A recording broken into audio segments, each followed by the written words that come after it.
684-2 Réponse. Observant la fin de la danse sacrificielle particulière de Louis Berry, Robert ne perdit pas temps.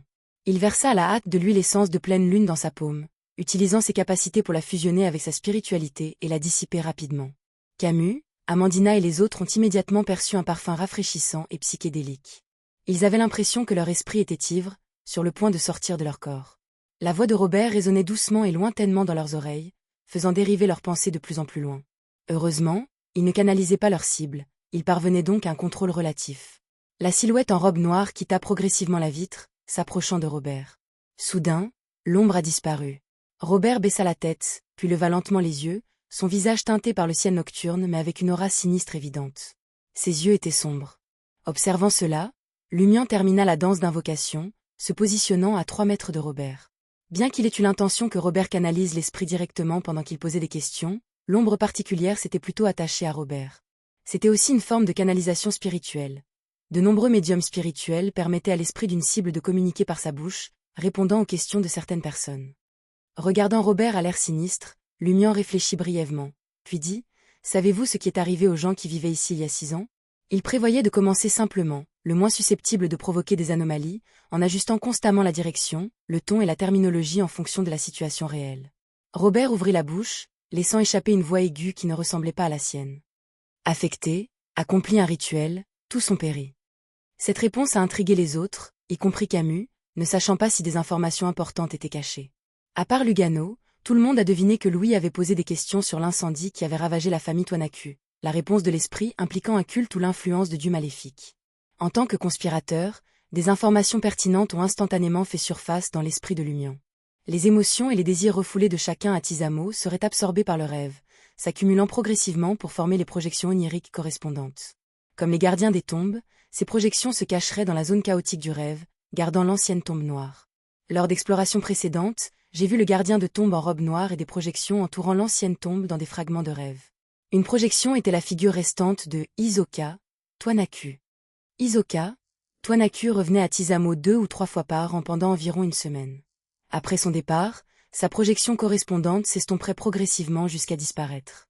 Hisoka, Toinaku était devenu un beyondé de la voix du diable après l'incendie. Le démon de la famille Noa.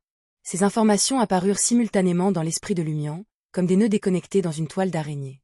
Bientôt, Lumian a deviné. Hisoka, Toinaku est revenu à Tizamo 1 ou 2 fois en dehors du festival du rêve, chaque visite durant une semaine ou plus. Était-ce pour garantir que la projection de son rêve ne disparaisse pas complètement, permettant au rêve d'absorber une partie de sa méchanceté?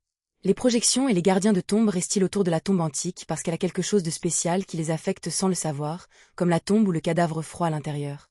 Si les rituels sacrificiels faisaient partie de la défense de la tombe, lorsque le festival des rêves commence et que les projections reviennent sur leur corps, certains humains profondément affectés tenteraient-ils d'imiter les actions du gardien de la tombe et d'accomplir un rituel? S'ils échouaient, toute leur famille périrait elle, corrompant la maison et établissant un lien subtil avec l'ancien tombeau noir? Oui, c'est une possibilité, mais je ne peux pas faire en sorte que le démon de la famille Noa ou Hisoka devienne un beyondé de la voix du diable dans ce réseau d'informations. Que se passerait-il si j'insérais cela? Le cœur de Lumian remua alors qu'il envisageait une autre possibilité.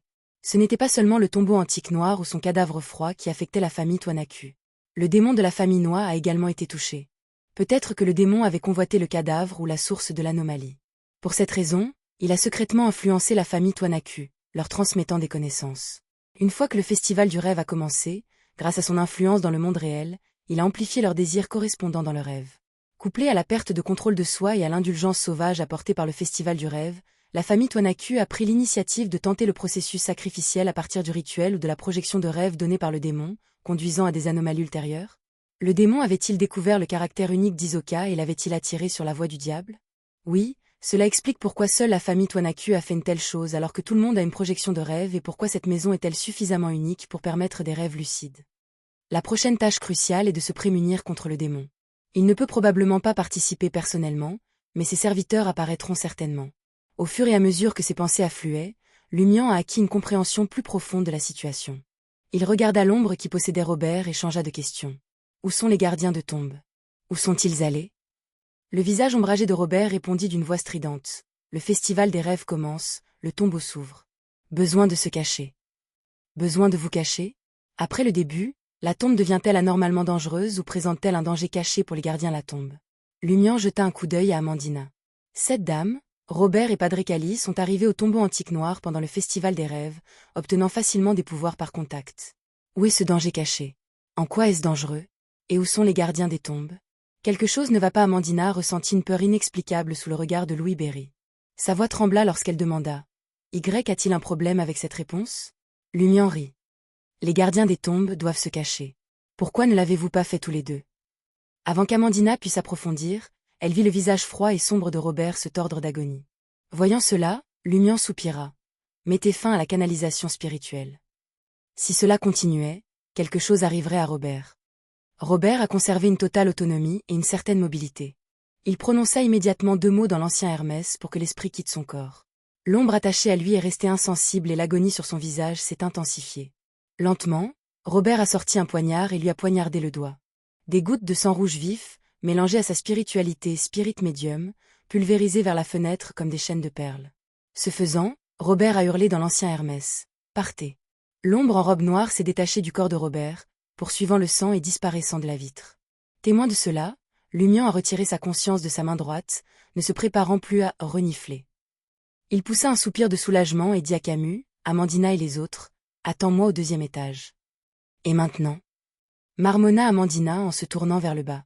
En un peu plus de 10 secondes, le silence revint au 3e étage.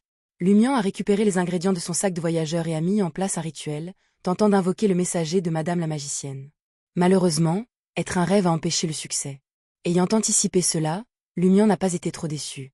Bien que l'arrivée anticipée du Festival des rêves ait empêché de signaler la dernière situation à Madame la magicienne, ajoutant ainsi des risques importants, de tels problèmes étaient inévitables. Il était mentalement préparé. Même si les chasseurs aimaient planifier à l'avance, ils n'avaient pas peur du combat. Lumian était même un peu excité, pas seulement à cause de la faible influence du Dream Festival. Après avoir rangé ses affaires, Lumian est descendu au 2e étage et a dit directement à Robert et Amandina. Lequel d'entre vous m'emmènera au Rocher Noir?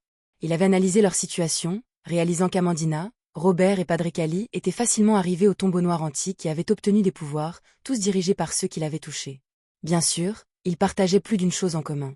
Robert se tut, voulant dire « Tu n'as pas promis de me laisser partir après avoir aidé ?» Mais pas audacieux. Amandina jeta un coup d'œil au Robert silencieux, pinça les lèvres et dit à Lumian. « Moi. » Puis, elle a ajouté. « Je veux voir si je peux obtenir plus de super pouvoirs. » Lumian hocha la tête et dit à Robert. « Tu peux partir. » Robert jeta un coup d'œil à Lumian, puis à Amandina. Sans un mot, il sortit de la maison de Toinacu. « Mon Dieu, il pourrait penser que je t'ai amené à la cathédrale pour m'occuper de Padre Cali et l'embarrasser. »« Mon Dieu, c'est moi qui t'ai amené là-bas » s'est exclamé Amandina après le départ de Robert. Réa, qui avait déjà ramassé la plupart des flèches, la consola sincèrement. « Mais tu as purifié la cathédrale pour Dieu. Louez le soleil. » Amandina écarta également les bras.